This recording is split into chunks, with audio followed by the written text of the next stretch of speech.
For any long-standing Sonic fan paying even the slightest bit of attention to how this series has progressed, I think it's fair to say that Tails has had a pretty tough go of it in recent years. Defined by his fear, drastic personality shifts, and more often than not, just being sidelined. His plot crutch, Miles Electric, glued to his hands at all times, allowing for him to feign relevance in the most shallow way possible. For a guy who went from tag-along sidekick to apprentice learning the ropes to full-on hero in his own right, this series sure has a weird habit of resetting or U-turning on characters after their initial arc. And the 30-year journey of Tails was absolutely no different. After Tails became the hero of Station Square and a pivotal member of Sonic's team, helping to avert the Ark disaster and saving billions of lives, his existence would pretty much devolve into constant character resets, sidelined technical support, or even a super annoying know-it-all brat. We good to go or what, Tails?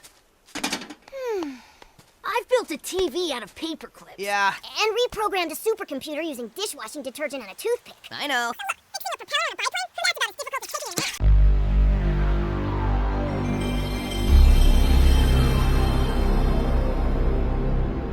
Like pretty much every character during the so-called meta era, there was something seriously wrong with Tails. After such a promising start and seemingly completing his first character arc successfully, he was ultimately left to flounder around in obscurity, kept at arm's length on the fringes along with the rest of Sonic's annoying friends, with no further opportunity for any growth. And by the time Sonic Forces came along and did its whole thing, you could have been forgiven for thinking that there really was no hope for any of these characters anymore.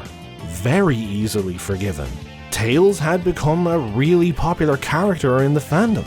From being primarily a delivery method for a two-player Sonic experience to standing alongside his peers as an equal, this two-tailed mutant book-coptered his way into the hearts of many. And speaking as one of those fans who thoroughly enjoyed watching him grow into a hero in his own right, it was very hard to watch him be misused time and time again. Something had to give. When the news first broke that the writers behind the last decade of Sonic games had departed Sega, I think to say my mood was ecstatic would have been putting it mildly. Don't get me wrong, I'm really not the type of person to gloat at anyone losing their job. I just simply did not resonate even slightly with either the vision or writing style of Pontac and Graf. From what I'd seen of IDW so far, and I do still have a lot of catching up to do on that front, I was much more optimistic about how Ian Flynn might handle things. Unlike Knuckles, we didn't have the luxury of a dedicated prologue for Tails going in, so I was still equally nervous and curious about just how he might be portrayed. Like with Amy and Knuckles, Sonic first finds Tails trapped in cyber prison. And as you might expect, the first thing our little nerdcopter does after being released is begin to assess the situation. His scientific mind firing on all cylinders, quickly figuring out that the anomaly that trapped him here has left him in a digitized state, and that those same energies are causing worrying mutations in Sonic. Conscious of the fact that Sonic is always rescuing him, and that time is of the essence here with Sonic's corruption spreading, Tails is eager to find out what he can do to help, and another hunt for the Chaos Emeralds begins. In terms of consistency with his character, Tails is still a great resource for all things technical, quickly figuring out what a lot of the ancient tech on the island does, and even how cyberspace is run and powered. He reasons that Chaos Island, an island that levitates far above the other Starfall Islands, was probably chosen as a military front line to protect those on the islands below, aiming to stop the approaching enemy above before it can reach the population. A theory that's all but confirmed during the flashback to the End's attack. His expert opinion? That was on par with Dark Gaia, easy. But see, the technical or scientific sides of Tails were never really the problem. If you had told me going in that Tails would be helping Sonic progress by figuring out a load of ancient and Eggman tech, I wouldn't have been remotely surprised. Tails has been the narrative nerd in the corner for a while now, so far this is really just the status quo. A bit of character window dressing and nothing more. The problem with Tails that for me has really been going on ever since the adventure era ended has nothing at all to do with how smart he is. The issues for this guy go far deeper than that. As a character, Tails had completely lost his way, and it was the entirety of his characterization that Frontiers really had to tackle once and for all. Rather than helping a Coco couple in love or an army stuck in limbo, Tails instead is helping a very specific little Coco. One that turns out to be an apprentice to the Ancient's top pilot, no less. Like how I said in Knuckles' video that he related to the Coco through the loss of his people, Tails also sees a lot of himself in this Coco apprentice, who has already gone into full panic mode because his mentor hasn't shown up yet, worrying that all the preparations he's made to their defensive technologies just won't be enough without him. But before you have time to feel clever about seeing the parallels here with Tales from Forces, the game wastes no time spelling it out for you. Tails comments how this is just like how he lost faith after Infinite defeated Sonic. One wrong turn and he fell apart. Sonic seems like he didn't know about this, even though we know he did in IDW, which is now canon apparently, but hey, would it even be Sonic if we couldn't argue over what was canon? Tails gives the Coco a quick pep talk. Things he probably wishes he'd figured out for himself back in Forces, saying that even though things are looking hopeless, there are still a lot of people relying on him, and that he's here to help, so not to give up. Sonic is obviously worried about his little bro, and asks if he wants to talk, but Tails is too focused on the problem at hand to talk right now. So we now know that the relationship between this Coco and the ancient hero is supposed to mirror that of Sonic and Tails, and that this is the source of the bond between Tails and this Coco. Tails wants to help his new friend through a difficult time, and help it avoid the mistakes that he himself once made in the same situation. Okay, I'm on board with that, let's see where it goes. At one point, Tails asks Sonic if he thinks he can change, explaining that when he was lost in cyberspace, he was confronted by another version of himself, one that said he was forever doomed to just be a follower, someone who could never think or act for himself. Tails is clearly afraid of the possibility that this might be true, and that in all his time following Sonic, he hasn't really grown at all. Now, we all know what Tails should have said to that filthy clone. You're a liar! You're a liar! Liar! And Sonic reassures him as much, saying that he's seen him in action. Time and time again, he's pulled out all the stops, and he continues to work hard at everything he does. Of course he's grown. It was all the growing and then suddenly stopping that was the problem. Tails actually acknowledges his inconsistent past himself, and I know some people didn't like this, and I somewhat understand where they're coming from. If we are well and truly moving on from these darkest of dark times, why bother mentioning it? Why bother drawing attention to it at all? But I think it's important that Tails actually faces demons for two reasons. Firstly, it gives the series a stronger sense of consistency. Yes, this stuff was all terrible, but it did happen. These games are still being sold and played by people, so to pretend they just didn't happen isn't going to change anything.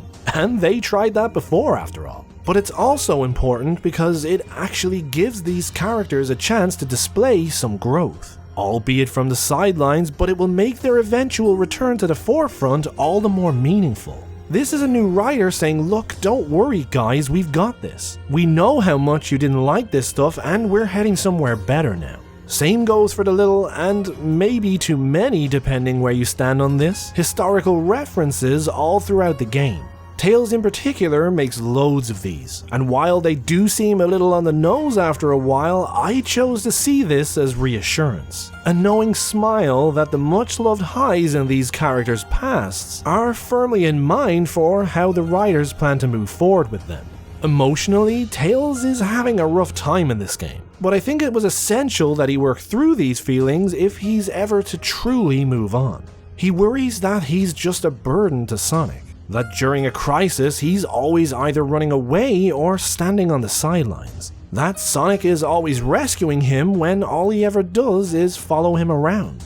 Sonic quickly shoots all this down, pointing out how amazingly useful Tails has been all throughout their friendship. But Tails isn't all that convinced, saying that then he's obviously wildly inconsistent, which, thanks to how his character has been consistently mismanaged, is totally true. It's been plain as day for all to see, and this is why I feel it had to be tackled in Frontiers. For me, I think it would have cheapened his growth had they forced the matter before Tails faced his demons, and I honestly think that the Tails we'll end up with, provided there are no more surprise changes in writers, will be all the better for it. Sonic tells him he should relax. He has brains like Eggman, speed like him, and can fly with his butt. That it's okay if he needs help from time to time. That's all part of growing up. Just another example of Sonic being on fire in this game. His old inspirational self. Obviously a long missing trait, as even Tails asks since when was he this insightful. Like every side character in Frontiers, the time spent in cyber prison and helping the Coco has given Tails the time to do some deep introspection and gain some clarity on his life, helping him decide exactly who he is and what he wants for himself. He has decided that after they get out of here, he wants to take some time away on his own, reasoning that he may never meet his full potential if he always has Sonic to fall back on. Realistically, this is more about proving it to himself that he has what it takes than it is for anyone else. And you have to admire how strong that desire for self-respect is in someone so young. It would seem that in terms of the series, we're moving away from self-aware, quote-unquote humor, towards characters with self-awareness. That's a big distinction. Sonic is obviously deeply sad that he won't see his little bro for a while, but there's also no mistaking the pride he feels bubbling at the surface. He wasn't expecting Tails to grow up so quick. 30 years is a short space of time after all, but he's still immensely proud of the person Tails became and everything he's achieved. It'll take some getting used to, but I don't get the impression Sonic ever would have stood in the way of Tails' growth. The wholesomeness of their relationship further softening the digital heart of Eggman's AI daughter. Tails knows who he wants to be now, and that new sense of conviction later sparks him into action to save Sonic, convincing the others that risking themselves to drive back the corruption is the best way to bring him back. He wants Sonic to see the hero he becomes, the hero that Sonic helped shape him into. And when all is well and the day is saved thanks to their sacrifice, Tails says Sonic will hardly recognize him when they meet again.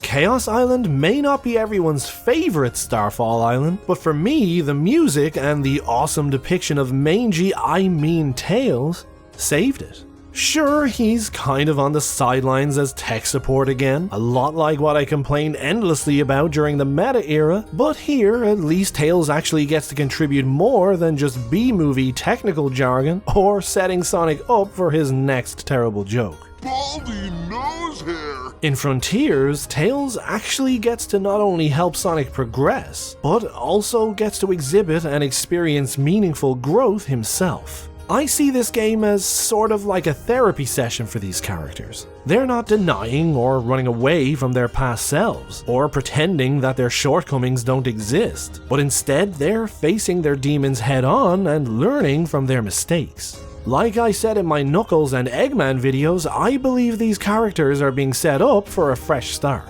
with a renewed focus on them coming in the very near future. This is all just the beginning of that. I also like how this game re-emphasized the relationship between Sonic and Tails. I really got a much stronger sense of that endearing, much older brother looking out for his baby bro dynamic.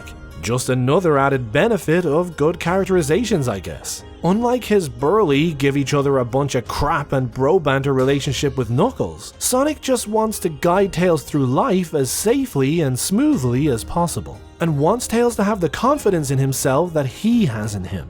All in all, they are family. One that even melts the heart of the AI girl watching them creepily from behind some ruins. Like most of the extended cast in this series, Tails already had a completed arc. It was just ultimately abandoned. So I'm very interested to see where this solo journey of his actually takes him.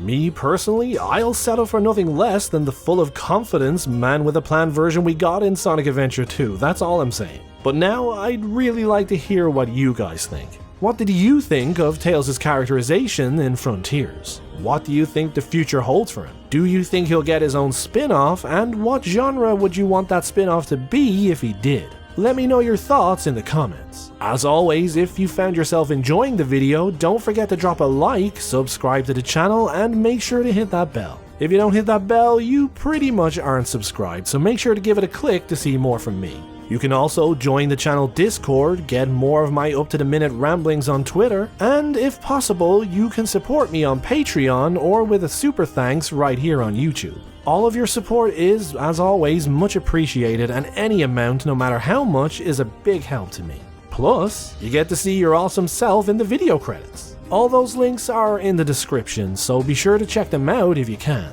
But for now, a big thank you for watching, and as always guys, take care.